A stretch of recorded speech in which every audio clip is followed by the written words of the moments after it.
은혜 받으실 하나님의 말씀은 마가복음 15장 21절로 23절에 있는 말씀입니다. 이 계시의 말씀을 읽을 때에 오늘도 우리와 함께 하시는 성령님의 음성으로 들려질 수 있기를 원합니다. 함께 낭독을 합니다.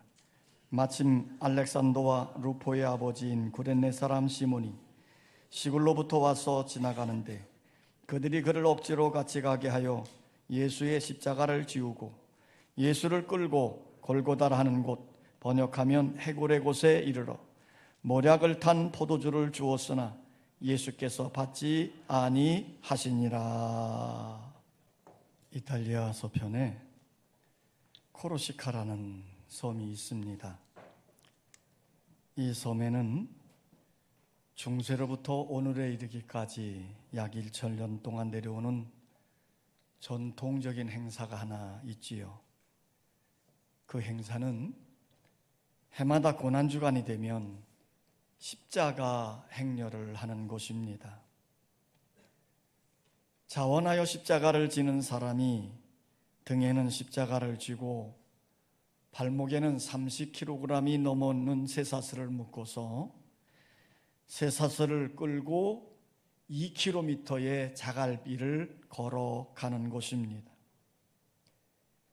뒤에는 수많은 섬 주민들이 행렬을 이루고 따라가지요. 무거운 십자가를 지고 무거운 쇠사슬을 끌고 돌짝길을 1km만 가도 발이 부르트고 찢어져 피가 난다고 합니다. 그런데 그 길을 2km나 가야 하니 가는 도중에 지쳐 쓰러지기도 하고 때로는 실신할 지경에 이르기도 한다고 합니다. 그럼에도 불구하고 이 십자가를 지는 역할을 담당하기 위해서 지원한 사람이 앞으로도 40년 동안 할 수 있을 정도로 이미 예약이 되어 있다고 합니다. 이와 같은 십자가 행렬은 이탈리아뿐만 아니라 노르웨이나 필리핀 등 세계 곳곳에서 이루어지고 있지요. 이와 같은 십자가의 행렬이 계속 이어지는 것은 십자가가 고통과 아픔이지만 그 십자가 너머에는 큰 영광과 승리가 있기 때문인 것이에요. 오늘 함께 낭독했던 본문 말씀에 보면 자신의 의사와는 전혀 상관없이 억지로 십자가를 진 사람이 있습니다. 바로 구레네 사람 시몬입니다. 21절 말씀을 보면, 자, 우리 21절을 다 같이 한번 읽어볼까요? 21절 시작.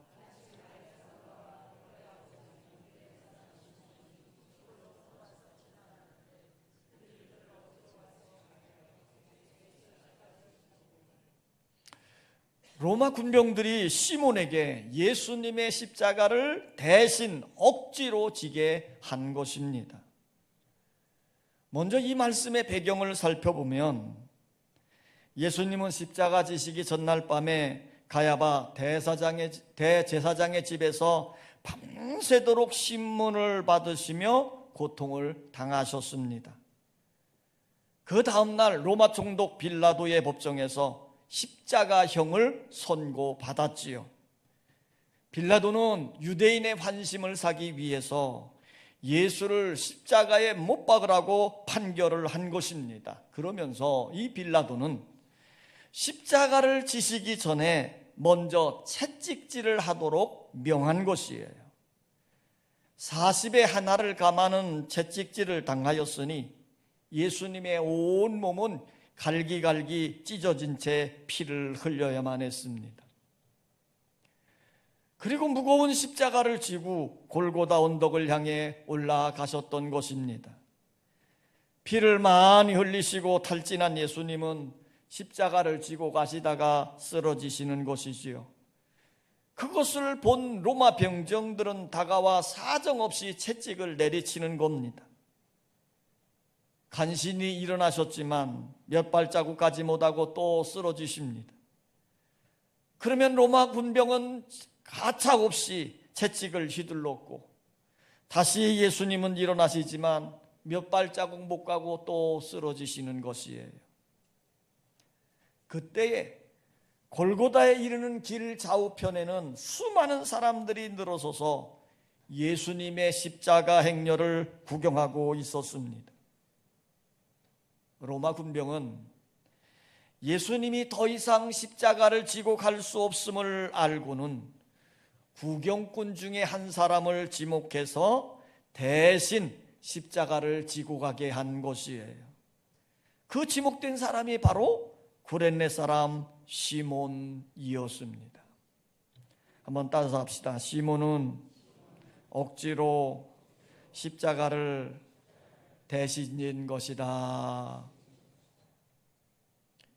이 시몬이라고 하는 사람은 북아프리카의 구레네 출신입니다. 이 구레네라고 하는 곳은 북아프리카의 중요한 도시로서 오늘날 리비아의 트리폴리를 말하는 곳인데 지중해서 약 15km쯤 떨어진 곳입니다. 이 구레네라고 하는 곳에는 디아스포라 많은 흩어진 유대인들이 살고 있었다고 합니다. 이 시몬은 유월절 명절을 지키기 위해서 구레네라고 하는 곳에서 예루살렘으로 올라온 것이지요. 이 시몬은 예수님의 제자가 아니었습니다. 예수님에게 은혜를 받은 사람도 아닙니다. 평소에 예수님과 어느 관계를 맺고 있는 것도 아니었습니다. 그는 예루살렘에서 일어난 일에 대해서 전혀 알지 못하고 있던 사람이에요. 그런 그가 수많은 사람들이 예수가 십자가를 지고 가는 장면을 보기 위해 모인 것을 보고는 그 무리에 끼게 된 것입니다. 단순히 예루살렘의 화제거리인 사건을 보기 위하여 길 옆에 서 있었던 것이지요. 그런데 갑자기 로마 병정이 다가오더니 구레네 시몬에게 명령을 하는 겁니다. 예수의 십자가를 대신 지라는 것이지요. 얼마나 황당하겠습니까? 그 당시 예루살렘은 로마의 통치를 받고 있는 때이기에 로마 군병들은 얼마든지 유대인들을 강제로 부역시킬 수가 있었습니다. 그래서 시몬은 어쩔 수 없이 그 무거운 십자가를 억지로 지고 골고다 언덕길을 올라가게 된 것입니다. 당시 구레네 시몬의 마음을 한번 상상해 봅시다. 무거운 십자가를 짊어지고 골고다 언덕을 올라가면서 그는 분하고 원통했을 것입니다. 하필이면 저 많은 사람들 중에서 재수 없이 내가 걸려서 이 고생을 한다. 다른 일도 아니고 사형수의 형틀을 대신 짊어지고 가니 얼마나 찜찜하고 힘들었겠습니까? 그래도 별 수 없이 땀을 뻘뻘 흘리면서 골고다 언덕까지 올라가게 된 것입니다. 정말 억지로 진 십자가였습니다. 그런데요, 한번 따서 합시다. 억지로 진 십자가는 놀라운 축복으로 변하였다. 구레네 사람 시몬은 억지로 십자가를 지고 골고다 언덕을 올라가셨습니다. 그런데 자기가 지고 간 십자가의 형틀에 예수님이 매달려 손에 못이 박히고 발에 못이 박혔습니다. 그리고 예수님의 머리에는 가시관이 씌워졌습니다. 예수님은 십자가 위에서 물과 피를 흘리고 있는 것이에요. 이 모습을 바라보고 있는 시몬은 이렇게 생각을 했습니다. 그래도 내가 예수님의 십자가를 져주었으니 하면서 동정의 눈물을 흘렸을 것입니다. 그리고 예수님이 하늘을 우러러보시며 아버지여 그들의 죄를 사하여 주시옵소서, 그들이 알지 못해서 그렇게 한 것입니다라고 기도하는 소리를 들으면서 자기를 죽이고 욕하는 무리들을 향해서 끝까지 용서하시는 모습에서 경외감을 갖게 되었을 것입니다. 그리고 자기가 지고 간 십자가에 매달린 예수님의 모습에서 자기 자신을 새롭게 보기 시작했습니다. 자기가 지고 갔던 십자가에 매달려서 하나님을 향하여 용서의 기도를 하는 예수님의 모습이 시몬의 가슴을 울렸고 거기서 그리스도인으로 변화를 받게 된 것입니다. 시몬은 이 사건을 통하여 예수 그리스도를 구주로 영접하였고 온 식구가 초대교회의 기둥 같은 일꾼들이 되어진 것입니다. 우리가 21절을 같이 낭독했습니다만 21절에 보면 마침 알렉산더와 루포의 아버지인 구레네 사람 시몬이 시골로부터 와서 지나가는데 그랬어요. 알렉산더와 루포는 시몬의 아들로서 아버지의 신앙을 이어받아 초대교회의 기둥 같은 일꾼이 된 사람들입니다. 당시에 구레네 사람 시몬이라고 성경은 기록하지 않고 알렉산더와 루포의 아버지라고 기록한 것을 보면 마가복음이 기록할 당시에 알렉산더와 루포는 상당히 많은 사람들에게 알려져 있는 인물임을 우리는 짐작할 수 있습니다. 로마서 16장 13절에 보면 사도 바울은 로마 교회를 향해 이렇게 소개합니다. 주 안에서 택하심을 입은 루포와 그의 어머니에게 문안하라. 그의 어머니는 곧 내 어머니라 그랬습니다. 이 말씀에 보면 사도 바울은 루포와 그의 어머니에게 문안하라는 겁니다. 이 말씀을 자세히 보면 루포는 상당히 영향력 있는 믿음의 사람이었고 그의 어머니 즉 시몬의 아내는 바울의 영적인 어머니로 말할 정도로 바울에게 많은 도움을 준 믿음의 여인이었던 것이지요. 또 사도행전 13장 1절에 보면 부흥이 크게 일어났던 안디옥 교회를 소개하는데 안디옥 교회에 선지자들과 교사들이 있으니 곧 바나바와 니게르라 하는 시몬과 구레네 사람 루기오와 분봉왕 헤롯의 젖동생 마나엔과 및 사울이라 그랬습니다. 시몬이라는 이름은 시몬과 같은 이름입니다. 단지 히브리식 이름을 헬라식 이름으로 표기하는 과정에서 생겨난 차이에 불과한 것이에요. 그 다음에 니게르라고 하는 말은 우리가 잘 아는 니그로, 검다라는 뜻이지요. 아마도 아프리카 북방 지역에 살았기 때문에 얼굴이 검게 타서 니게르라는 별명이 붙어졌던 것 같습니다. 예수님의 십자가를 억지로 진 시몬은 안디옥 교회의 핵심 인물이 된 것을 우리는 알 수 있는 거지요. 예수님의 십자가를 억지로 된 시몬과 그의 가정이 이렇게 놀라운 은혜와 복을 받게 된 것입니다. 구세군의 창설자인 윌리엄 부스 대장이 가난한 자들을 위해서 그리스도의 군대를 주창하면서 군복 차림의 구세군을 창설했습니다. 그런데 그 당시에 윌리엄 부스는 많은 비난과 핍박을 받게 되어졌어요. 모든 신문이, 사회가, 종교계가 윌리엄 부스를 공격하는 겁니다. 불량자까지 동원해서 전도서가 파괴를 당하기도 하고 매를 맞는 등 참 그 고통이 매우 심했어요. 그때에 윌리엄 부스의 아들이 아버지에게 참다 못해 이렇게 말했습니다. 아버지, 꼭 이렇게 힘들게 예수를 믿어야 합니까? 다른 사람들처럼 좀 쉽고 편하게 믿읍시다. 이런 아들에게 아버지는 이렇게 대답을 했습니다.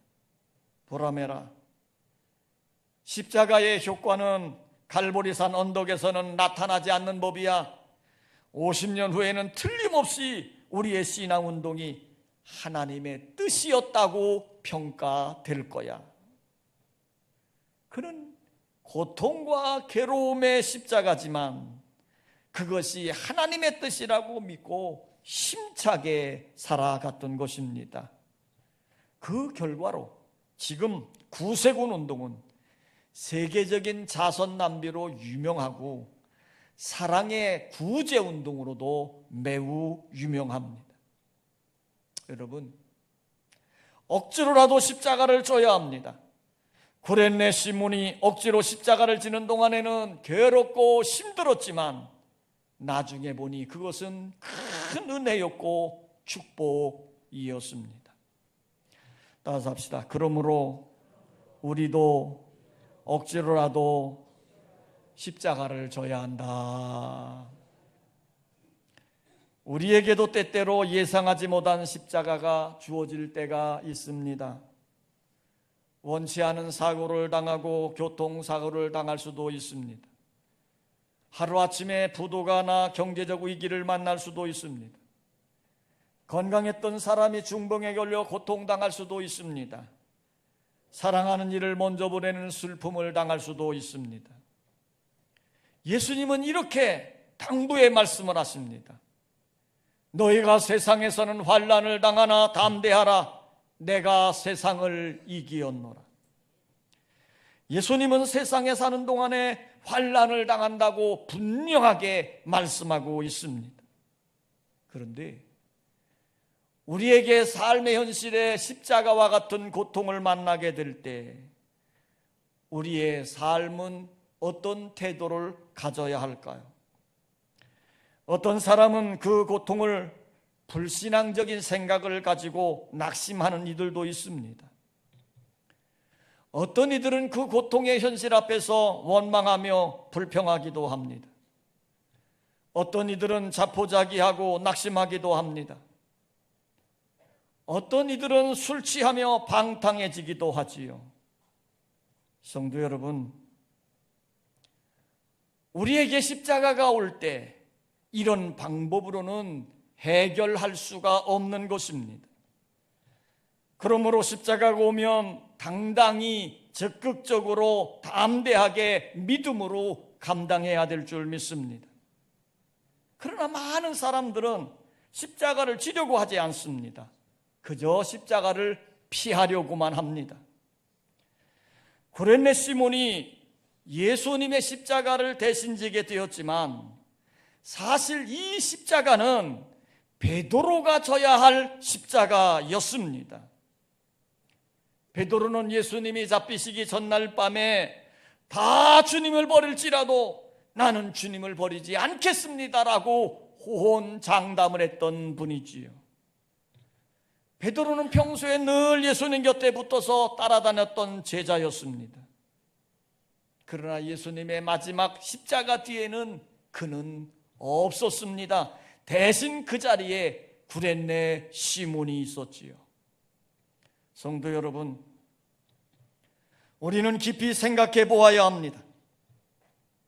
평소에 우리가 주님을 사랑하고 주님과 함께 있었다면 어떤 고난이 온다 할지라도 반드시 그 십자가를 져야 하는 것입니다. 베드로처럼 십자가를 져야 할 자리에 없어서는 아니 되는 것이에요. 십자가를 피해버리면 다른 사람이 그 십자가를 대신 지는 것입니다. 내게 온 십자가는 내가 지는 것이 은혜요 축복인 것입니다. 십자가를 지는 일에 실패했던 베드로가 다락방에서 기도하다가 성령의 충만함을 받고는 달라졌습니다. 복음을 들고 예루살렘을 다니며 복음을 전했습니다. 이제는 로마까지 가서 복음을 전하게 된 것이지요. 베드로 사도의 노년에 로마에 가서 복음을 전하게 되어졌는데 당시에 로마에서는 기독교인에 대한 핍박이 매우 강렬했습니다. 네로 황제가 기독교인들이 로마성에 불을 질렀다는 누명을 뒤집어 씌우고는 기독교인들을 비박한 것이에요. 그때 베드로의 제자들이 선생님, 로마성을 피해야 합니다. 선생님이 살아 계셔야 기독교회가 건재할 수 있습니다 하면서 베드로의 피난을 재촉했어요. 이 말을 듣고 베드로는 이른 아침에 로마성을 떠나 언덕을 넘어가고 있습니다. 그때에 예수님이 그곳에 나타나신 거예요. 베드로는 두려운 마음으로 쿼바디스 도미네, 주여 어디로 가시나이까? 이때 예수님이 이렇게 말씀을 하시는 겁니다. 내가 피하여 도망가는 로마성으로 간다. 그러시면서 로마로 들어가시는 거지요. 베드로는 한번 실패했었습니다. 십자가를 질 수 있는 자리를 구레네 시몬에게 빼앗긴 것이에요. 이제 또다시 빼앗길 수는 없는 것이에요. 그래서 베드로 사도는 발걸음을 돌이켜서 내가 주님과 함께 십자가의 길을 가야 한다, 이렇게 생각하고 다시 로마로 들어갔습니다. 그리고 핍박자들에게 잡혀서 십자가형을 당하게 된 것이에요. 베드로는 처형을 당하는 자리에서 이렇게 요청했다고 전해집니다. 나를 거꾸로 십자가에 매다시오. 나는 예수님을 부인했으니 나는 예수님처럼 똑바로 매달릴 자격이 없습니다. 나를 거꾸로 매달아 주십시오. 그래서 베드로는 거꾸로 십자가에 매달렸다는 거예요. 발이 위로, 머리가 아래로 향하게 십자가에 못이 박힌 것입니다. 그의 입에서 코에서 피가 흘러내렸습니다. 결국 베드로는 주님의 십자가를 짐으로 큰 순교자가 되어졌던 것입니다. 여러분, 주님은 우리가 자기 십자가를 지기를 원하십니다. 십자가를 통해서 구원을 이루셨고 십자가를 통해서 새 역사를 이루어 가시기 때문입니다. 미국 뉴욕에 가면 리버사이드라고 하는 매우 큰 교회가 있습니다. 그 교회 종탑 또한 높이 서 있다고 합니다. 근데 평소에 사람들은 그 높이 솟은 십자가에 아무 관심도 가지 않아. 그러던 어느 날 길거리에 수많은 사람들이 모여 있습니다. 그리고 높이 솟아오른 종탑을 바라보고 있는 거예요. 형제요, 무엇을 보고 있습니까? 저 종탑 위에 십자가를 보십시오. 그래서 그 십자가를 바라보았더니 어떤 사람이 십자가를 수선하기 위해서 높이 서 있는 십자가에 매달려 있는 것이에요. 아슬아슬한 장면을 보면서 떨어지면 어떻게 하나 긴장된 마음으로 사람들이 바라보고 있는 것이지요. 평소에는 아무도 찾아보지 않던 종탑 위에요, 사람 하나가 매달려 있으니 수많은 사람들이 바라보고 있더라는 것이에요.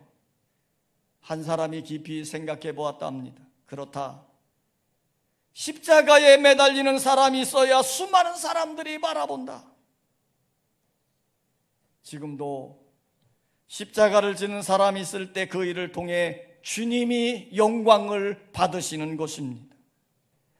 구레네 시몬은 억지로 예수님의 십자가를 졌지만 그 일이 시몬과 그의 가정에 놀라운 변화와 축복으로 주어진 것입니다. 여러분, 십자가를 지는 것이 큰 영광이고 축복입니다.